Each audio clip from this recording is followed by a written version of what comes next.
Gak. Assalamualaikum warahmatullahi wabarakatuh. Di sini saya akan mempresentasikan apa itu sejarah tari. Sejarah tari. Apa sih seni tari itu? Seni tari merupakan suatu gerakan yang berirama, dilakukan di suatu tempat dan waktu tertentu buat mengekspresikan suatu perasaan dan menyampaikan pesan dari seseorang atau kelompok. Pengertian seni tari menurut para ahli. Yang pertama, Aristoteles. Karakter manusia saat seni tari merupakan gerakan ritmis yang menghadirkan suatu mereka bertindak. Yang kedua, Pangeran Suryadiningrat.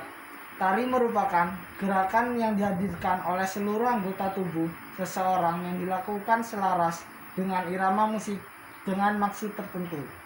Yang ketiga, Saks. Seni tari merupakan suatu ungkapan jiwa manusia melalui suatu gerakan berirama yang mempunyai nilai tertentu. Keempat, Dr. Sudarsono. Tari merupakan sebuah ungkapan dari dalam jiwa manusia yang diekspresikan melalui gerakan ritmis yang indah atau estetis.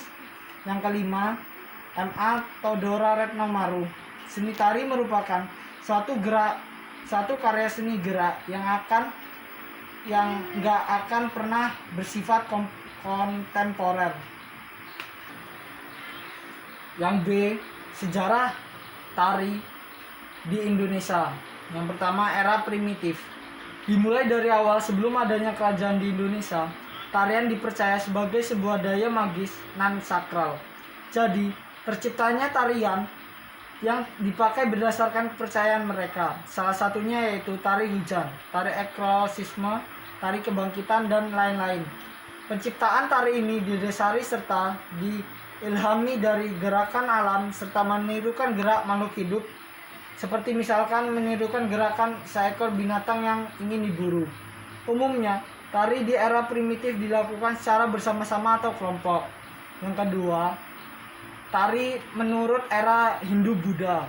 Sejarah kesenian tari di Indonesia lalu berlanjut pada masa penyebaran Hindu-Buddha, yang mana terpengaruh oleh budaya yang dibawa pedagang. Mulai dari era Hindu-Buddha, sebuah tarian yang dimulai dari standarisasi serta patokan, karena ada sebuah literatur tentang seni tari. Literatur kesenian tari dikarang oleh Brarata Muni dengan judul Natya Sastra yang membahas 64 jenis gerakan tangan mudra. Yang ketiga, era Islam.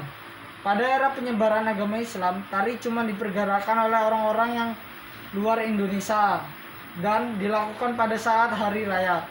Lalu perkembangan seni tari di Indonesia pada era Islam dimulai tahun 1755 saat kerajaan Mataram Islam terbagi dua.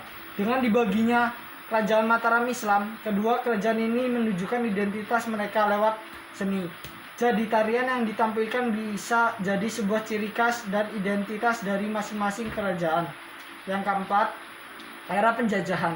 Sejarah kesenian tari di Indonesia mengalami kemunduran di era penjajahan dikarenakan suasana saat itu sedang kacau. Tetapi seni tari yang dipergerakan di istana tetap dilaksanakan, bahkan terpelihara dengan baik. Pada masa penjajahan, kesenian tari cuma dipergerakan pada acara-acara penting kerajaan.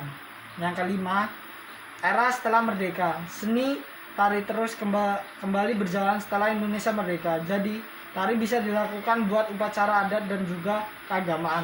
Kadang tarian ini juga berkembang saat ini sebagai sebuah hiburan. Selain itu, saat ini udah mulai banyak anak muda yang mulai tertarik dengan dunia tari. C. Unsur-unsur dalam seni tari. Yang pertama, wiraga. Sebuah tarian harus memperhatikan gerakan badan, baik itu dengan posisi berdiri ataupun dalam posisi duduk. Yang kedua, irama. Seni tari juga harus mempunyai unsur irama, yang bisa menyatukan antara gerakan badan dan juga musik pengiringnya, baik itu dari segi irama ataupun dalam segi temponya. Yang ketiga, wirasa. Tarian harus mampu menyampaikan sebuah perasaan yang ada di jiwa, baik itu melalui sebuah gerakan dan tarian atau ekspresi penarinya.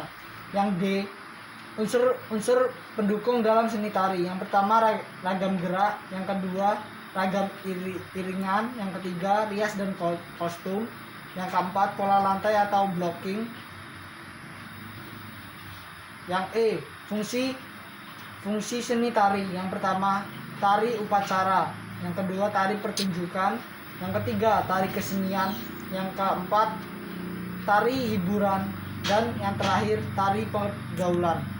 F, jenis-jenis tarian. Tarian berdasarkan jumlah penarinya, yaitu tari tunggal atau solo, yang kedua B, tari berpasangan atau duet, yang C, tari berkelompok atau grup. Yang kedua, tarian berdasarkan aliran. Yang pertama, yang A, tari tradisional, tarian yang diwariskan dari masa ke masa sejak zaman dahulu, yang lalu dilestarikan dan menjadi budaya sebuah daerah.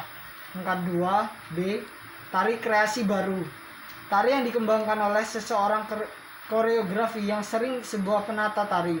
Tari kreasi baru dibagi dua, yakni tari kreasi baru pola tradisi dan pola non tradisi. C, tari kontemporer, yaitu tari yang memakai gerakan yang bersifat simbolik, unik, dan mengandung pesan di dalamnya. Sekian dari saya. Wassalamualaikum warahmatullahi wabarakatuh.